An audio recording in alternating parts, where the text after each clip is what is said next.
बिस्मिल्लाहिर्रहमानिर्रहीम, अस्सलाम वालेकुम। मैं असदुल्ला खान हूँ। ज़िले शाह मरहूम के बेबस वालिद लियाकत अली साहब ने इस ताकतवर निज़ाम के सामने हथियार डाल दिए हैं।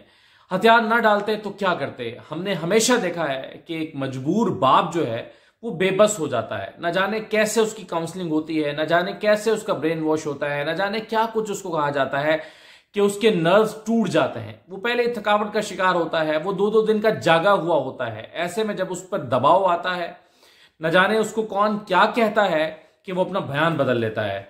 अब जो जिले शाह के वालिद ने बयान दिया है, जरा पहले आप वो सुनिए जो ताजा बयान सामने आया है। उन अफवाहों के बाद या उन खबरों के बाद कि वो गायब हैं, उनका नंबर बंद जा रहा है। लियाकत अली के बारे में सारा दिन ये कहा जाता रहा कि वो राब्ते में नहीं है किसी के, वो गायब हैं, उनको उठा लिया गया है, उनको अगवा कर लिया गया है। मैं उठा लेने और अगवा करने के अल्फाज तो मैं इस्तेमाल नहीं करूंगा। मैं तो ये कहूंगा कि बुलाया जाता है। जब किसी से बातचीत करनी होती है, रियासत के ताकतवर इदारों ने, पुलिस ने और इदारों ने, जब उन्होंने बातचीत करनी होती है किसी भी शख्स से, तो उसको फोन किया जाता है, बड़े प्यार से उसे कहा जाता है आइए आपसे कुछ बातचीत करनी है, आप जरा तशरीफ लाइए। और इस दौरान फिर उसका राब्ता बाहर की दुनिया से कट जाता है। फिर उसको समझाया जाता है, फिर उसको एक रियल पिक्चर दिखाई जाती है। उसको कहा जाता है आने वाले दिनों में तुम्हारे क्या मसाइल होंगे, तुम्हारे क्या मजबूरियां होंगी, आने वाले दिनों में तुम्हें क्या मिलेगा। तो तुम्हें जो कहा जा रहा है, तुम्हें जो दबाव डाला जा रहा है ताकतवर इदारों के खिलाफ बयान देने पर, इससे तुम्हें कुछ हासिल नहीं होगा। फिर इस तरह की बातें की जाती हैं और फिर वो अपना बंदा जो है वो बेचारा तन्हाई में बैठ के सोचता है कि मैं कितना लड़ूंगा, मैं कब तक लड़ूंगा, मैं क्या कर सकूंगा इस निज़ाम के खिलाफ। मुझे याद है एक लड़का, एक नौजवान जो है वो सब्जाजार मुकाबले में मारा गया था।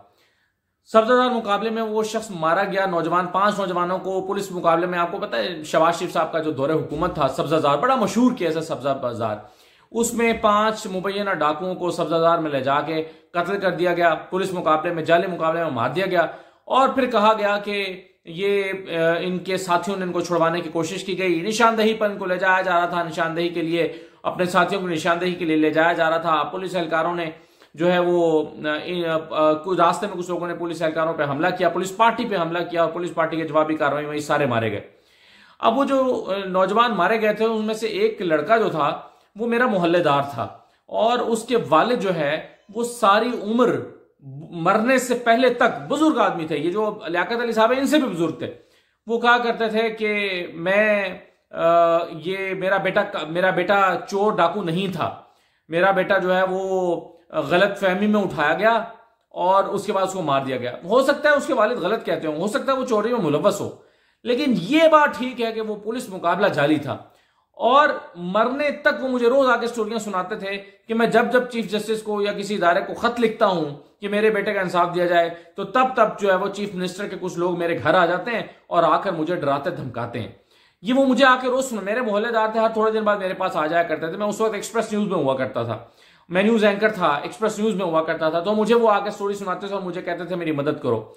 चीफ मिनिस्टर शहबाज शरीफ साहब हुआ करते थे उस वक्त, ये 2008 और 13 के दरमियान की बात है। तो वो मुझे कहा करते थे कि जी मैं चीफ मिनिस्टर के खिलाफ कार्रवाई करना चाहता हूं क्योंकि इन्हीं के पहले दौरे हुकूमत में मेरा लड़का जाली मुकाबले में मारा गया था। तो मैं उनसे कहता था कि इस सिस्टम में कुछ नहीं आपके साथ हो सकता।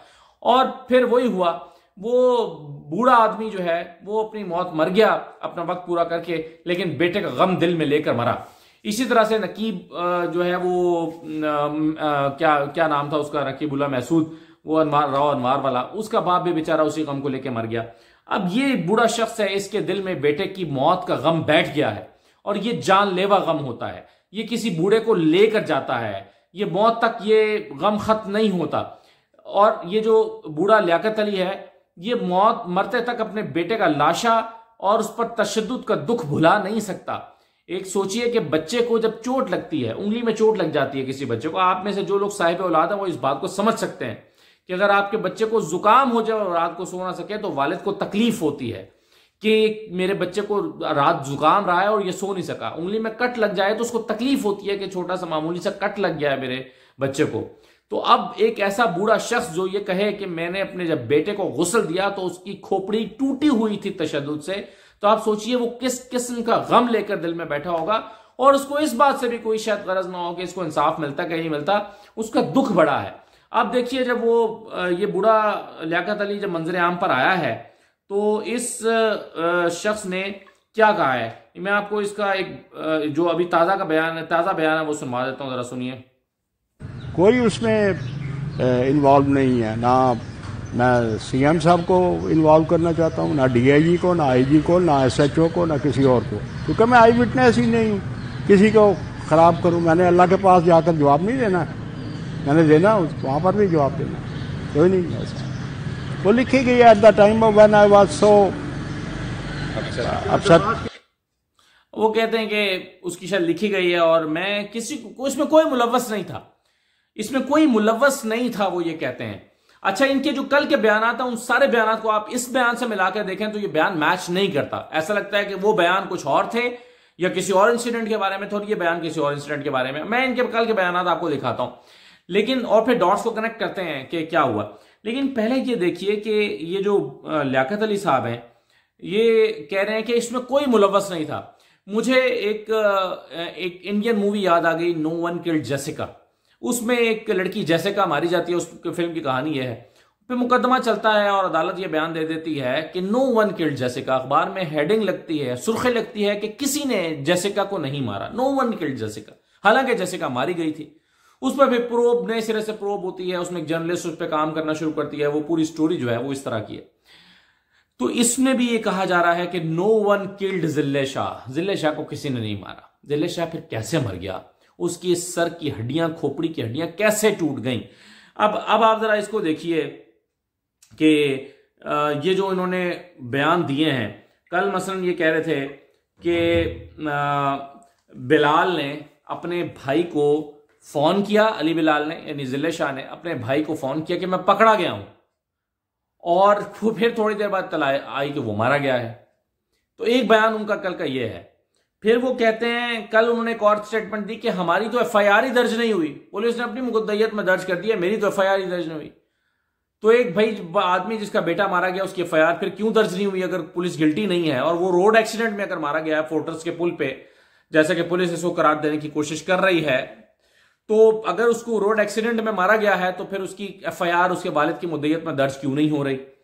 और फिर वो कहते हैं कि मैंने जब अपने बेटे को गुस्ल दिया तो उसके सर पर तशद्दुद इस तरह का हुआ था कि उसकी खोपड़ी पिचक चुकी थी।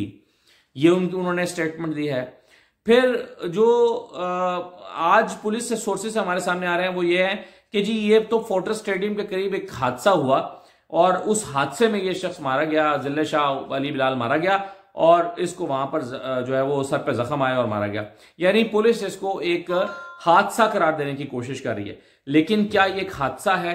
अब इसमें जो PNN न्यूज के एक रिपोर्टर हैं उनका जरा बयान आप सुन लें, जिससे आपको ये जो आमिर मीर साहब कह रहे हैं कि जी हमें ये पता चला है कि नहीं ये वीडियो तो पुरानी वीडियो है जिसमें वो पकड़ा गया है, ये तो जेल भरो तहरीक की वीडियो है। ये जेल भरो तहरीक की वीडियो क्यों नहीं हो सकती, ये मैं आपको वजूहात बताता हूं, लेकिन पहले आप जरा ये वीडियो देखें।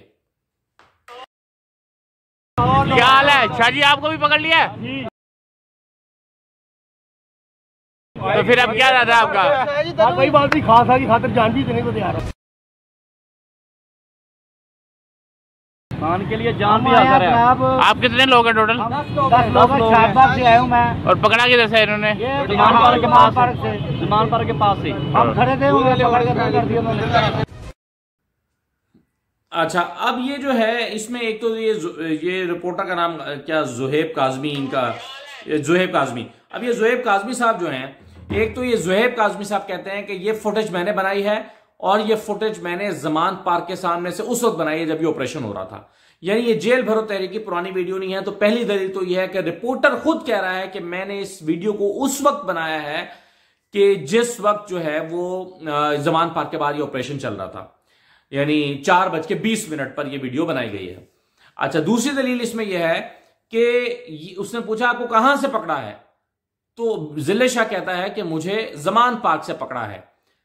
जेल भरो तहरीक में जो गिरफ्तारियां हुई थी वो जमान पार्क से नहीं, वो चेरिंग क्रॉस से हुई थी। उस वक्त जमान पार्क के पास गिरफ्तारियां नहीं हुई थी। ये लोग दफा 144 की खिलाफ वर्जी करने के लिए चेरिंग क्रॉस गए थे, क्योंकि उस वक्त वहां दफा 144 नाफिज थी, यहां नहीं थी।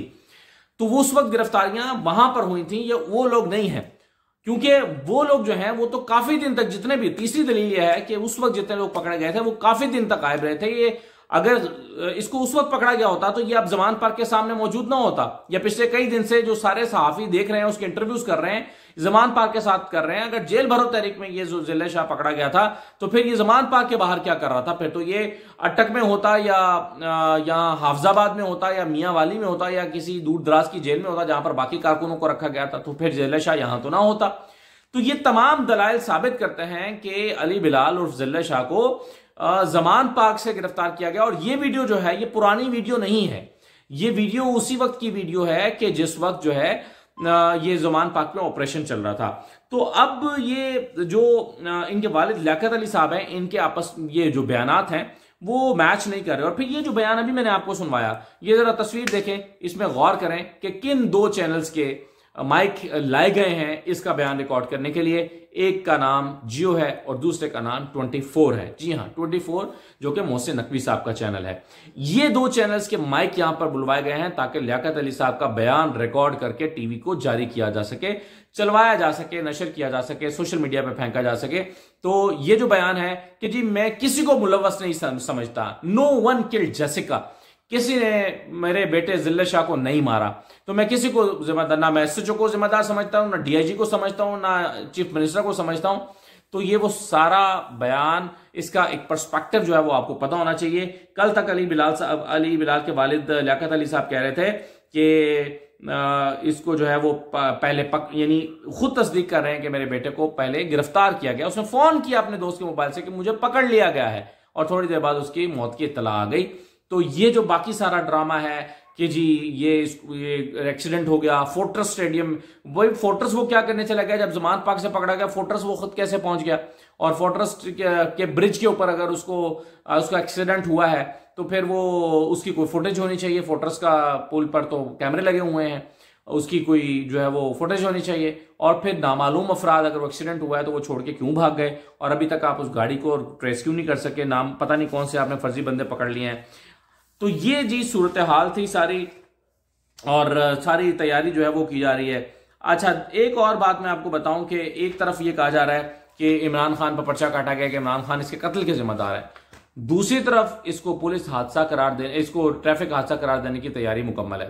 तो भाई या तो इमरान खान इसका कातिल हो सकता है या ये ट्रैफिक हादसा हो सकता है। तो ये अजीब व गरीब चीजें हैं जो आपस में मैच नहीं कर रही हैं। बहरहाल बहुत ही अफसोसनाक वाक़या है, बहुत अफसोसनाक वाक़या है। एक मासूम शख्स को कत्ल किया गया और फिर उसको इंसाफ भी उसकी फैमिली को नहीं मिल रहा। और मुझे पूरा यकीन है, भरोसा है इस सिस्टम के ऊपर, मुझे इस सिस्टम पे पूरा भरोसा है कि ये लियाकत अली साहब जो हैं वो अपने वालिद का इंसाफ पाए बगैर दुनिया से चले जाएंगे, और इस गम को लेकर दुनिया से चले जाएंगे। इस सिस्टम से उनको इंसाफ नहीं मिलेगा, मुझे इस सिस्टम पर पूरा यकीन है। इजाज़त दीजिए, अल्लाह हाफिज़।